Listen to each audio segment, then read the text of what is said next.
দর্শক, প্রধান উপদেষ্টার সাথে বিএনপি নেতাকর্মীদের বৈঠক শেষে এই মুহূর্তে ব্রিফ করছেন আইন উপদেষ্টা আসিফ নজরুল। আমরা সরাসরি সেখানে চলে যাচ্ছি।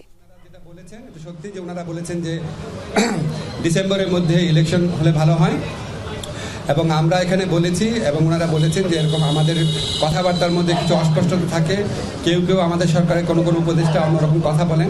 আমরা এটা ক্যাটাগরিক্যালি বলেছি যে যেটাই বলুক না কেন, আমাদের প্রধান উপদেষ্টা জাতির উদ্দেশ্যে দেওয়া ভাষণে বারবার যেটা রিপিট করেছেন সেটাই দলের অবস্থান। সেখান থেকে অন্য কেউ যদি বেফাস কথা বা অন্যরকম নিজস্ব বিবেচনা প্রসূত কথা বলেন, সেটাতে তারা যেন বিভ্রান্ত না হন।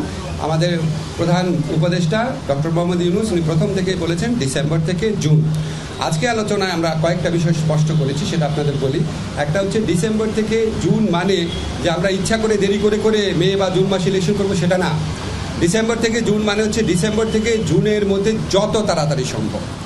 যদি আমরা ডিসেম্বরে সম্ভব হয় ডিসেম্বরে, না হলে জানুয়ারিতে, এভাবে বুঝিয়েছি যে ডিসেম্বর থেকে জুন মানে যে আমরা ইচ্ছা করে একটু বেশি ক্ষমতা ভোগ করার জন্য বা এমনি অকারণে আমরা 1 মাস 2 মাস বেশি ক্ষমতা থাকলাম, মোটেও সেটা না। ডিসেম্বরের থেকে জুনের মধ্যে যত তাড়াতাড়ি সম্ভব। এখন ওনারা একটু জানতে চেয়েছে যে সংস্কার যদি হয়ে যায় এত দেরি করার মানে কি আছে। আমরা ব্যাখ্যা করে বুঝিয়েছি জুলাই চার্টার প্রণীত হলেও যে প্রয়োজনীয় আইনগত ব্যবস্থা, নীতিগত ব্যবস্থা, সেগুলি গ্রহণ করতে মাঝে মাঝে সময় লাগে। যেমন একটা এক্সাম্পল দিয়ে বলেছি যে ডিজিটাল সুরক্ষা আইন, এটা আমরা 23 বার ড্রাফট করেছি বিভিন্ন অংশীজনের মতামত নেওয়ার জন্য, এবং বেশ কয়েক মাস সময় লেগেছে। সেজন্য আমরা বলছি আমরা তো পিন পয়েন্ট করতে পারবো না জুলাই চার্টার পরিণত হওয়ার পরও কোন আইনটা কতদিনে হয়ে যাবে, কারণ আমরা তো অংশীজনের সাথে কথা বলবো, ব্রড কনসালটেশনের ভিত্তিতে করবো। আরেকটা বিষয় আমরা বলেছি যে আমাদের তো একটা জনগণের তো একটা আকাঙ্ক্ষা আছে যেন আমরা বিচার করে যাই। আজকে বাংলাদেশে এত হাজারের বেশি তরুণ জীবন দিয়েছে, আর প্রায় 50-60 হাজার মানুষ আপনার শারীরিকভাবে পার্মানেন্টলি ক্ষতিগ্রস্ত হয়েছে, চোখ হারিয়েছে। তাদের যে বিচারের যে দাবি, এটা তো এই গণ অভ্যুত্থানের অন্যতম প্রধান আকাঙ্ক্ষা আছে। তা আমরা যদি কোনো বিচার না করে যাই, কোনো বিচার না করে আমরা যদি ইলেকশন দিই, আমরা মানুষের কাছে নিজের কাছে জবাব দেবো কীভাবে? ফলে শুধু ইলেকশনটা সংস্কার, নির্বাচন, ইলেকশনের ব্যাপারটা সংস্কার, বিচার এবং আমাদের সরকারের গৃহীত কিছু পদক্ষেপের উপর নির্ভর করে। এই জন্যই ডিসেম্বর থেকে জুন টাইমলাইনটা বলা হয়। কিন্তু আমরা ক্যাটাগরিক্যালি বলেছি এটা কোনোভাবেই জুনের বেশি যাবে না, যে কথাই বলুক না কেন। এটা প্রধান উপদেষ্টার অঙ্গীকার পুরা জাতির প্রতি, রিপিটেডলি উনি বলেছেন কোনো অবস্থাতেই জুন অতিক্রম করা হবে না, নাম্বার 1। নাম্বার 2 হচ্ছে ডিসেম্বর থেকে জুন মানে হচ্ছে ডিসেম্বর থেকে জুন, বাট এর মধ্যে যত তাড়াতাড়ি সম্ভব, অযথা কালক্ষেপণের বিন্দুমাত্র চেষ্টা আমাদের মধ্যে থাকবে না। নাম্বার 3 হচ্ছে যতটা সম্ভব সংস্কার আমরা করে যেতে চাই। এই হচ্ছে আমাদের বক্তব্য। এরপর যদি আপনাদের কোনো প্রশ্ন থাকে বলতে পারেন। আমরা 5টায় আসতে প্লিজ, আপনি কোন প্লিজ। জি,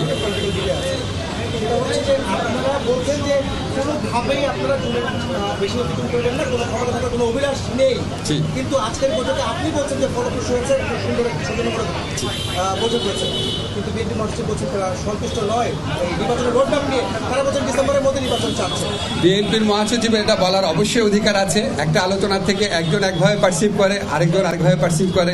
আমার কাছে ওনাদেরকে দেখে হ্যাপি লেগেছে। যখন আমাদের ডায়লগটা শেষ হয়েছে, মনে হয়েছে ওনাদের মনে যে প্রশ্ন ছিল এগুলো অনেক কিছু উত্তর ওনারা পেয়েছেন। আমার কাছে এটা মনে হয়েছে, ফখরুল ভাইয়ের কাছে অন্যরকম মনে হতে পারে। কি প্লিজ,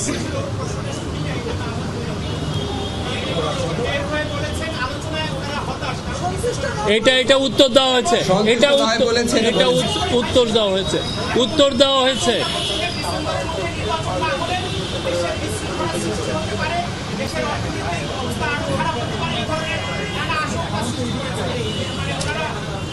ওনারা এই সমস্ত আশঙ্কার কথা বলেছেন, আমরা আমাদের মতো বলেছি যে সমস্ত আশঙ্কার কোনো রকম কারণ নাই। এসব ব্যাপারে আমরা সচেতন আছি। আমরা অত্যন্ত রেসপেক্টফুলি ওনাদের মতামত আমরা বিবেচনায় নিয়েছি। আমরা এই ব্যাপারে আরও সচেতন থাকবো।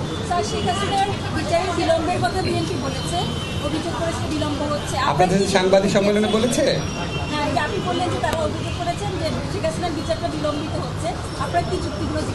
আমি তো বললাম এখানে, আমরা বলেছি শেখ হাসিনার বিচারে কোনো রকম বিলম্ব হচ্ছে না।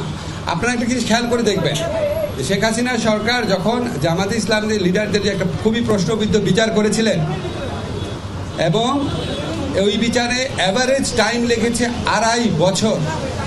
আপনাদের একটা পার্সপেক্টিভে দেখতে হবে, আমরা যেই ভয়াবহ এবং ব্যাপক অপরাধ ঘটেছে এটার উপযুক্ত সাক্ষ্য প্রমাণ সংগ্রহের জন্য আমাদের প্রসিকিউশন এবং তদন্তকারী টিম, আপনারা একটু গিয়ে ওখানে খবর নিয়ে দেখেন ওনারা কী পরিমাণ পরিশ্রম করেন। এবং আমাদের পক্ষ থেকে, সরকারের পক্ষ থেকে যা চাওয়া হয়, যেদিন চাওয়া হয়, গাড়ি লাগবে, তারপর ডিভাইস লাগবে, তদন্তকারী বেশি লাগবে, প্রসিকিউশন টিম বেশি লাগবে, যা চাওয়া হয় আমরা সর্বোচ্চ প্রায়োরিটি দিয়ে ওনাদেরকে হেল্প করি।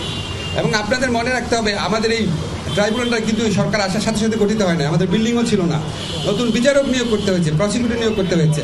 ওনারা অভিযোগ করেছেন, আমরা যখন যুক্তিগুলো দিয়েছি তখন ওনারা আর কোনো কথা বলেন নাই, তো আমরা ধরে নিয়েছি আমাদের কথাটা ওনারা বুঝতে পেরেছেন। আর কে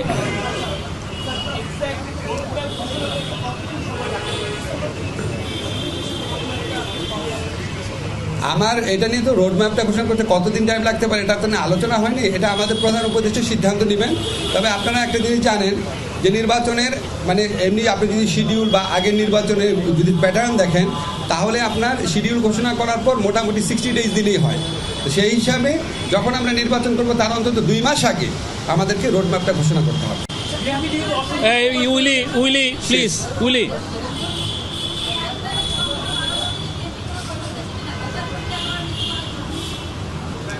ট্রাইব্যুনালের সংখ্যা ওনারা বাড়াতে বলেছেন। ট্রাইব্যুনাল বাড়ানোর প্রক্রিয়া আমরা কমপক্ষে 1 মাস আগে থেকে শুরু করেছি।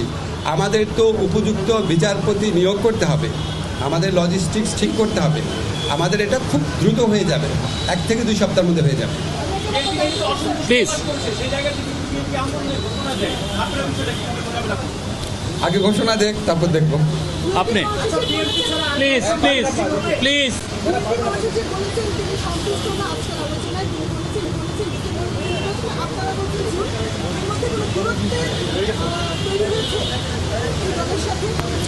কোনো দূরত্ব তৈরি হয় নাই। আপনি আমার প্রশ্নের উত্তর আমি দিলাম, তো আপনার কাছে মনে উনি ফখরুল ভাই এসে বলেছেন ওনার সন্তুষ্ট না। আমরা আলোচনার শেষ প্রান্তে আলোচনাকালে আমাদের কাছে মনে হয়েছে আমাদের অনেক ব্যাপারে ব্যাখ্যা ওনারা বুঝতে পেরেছেন, আমাদের কাছে মনে হয়েছে ওনারা সন্তুষ্ট। আর একটা কোশ্চেন নিব, লাস্ট কোশ্চেন প্লিজ। না, এটা তো চলমান প্রক্রিয়া তো হচ্ছে।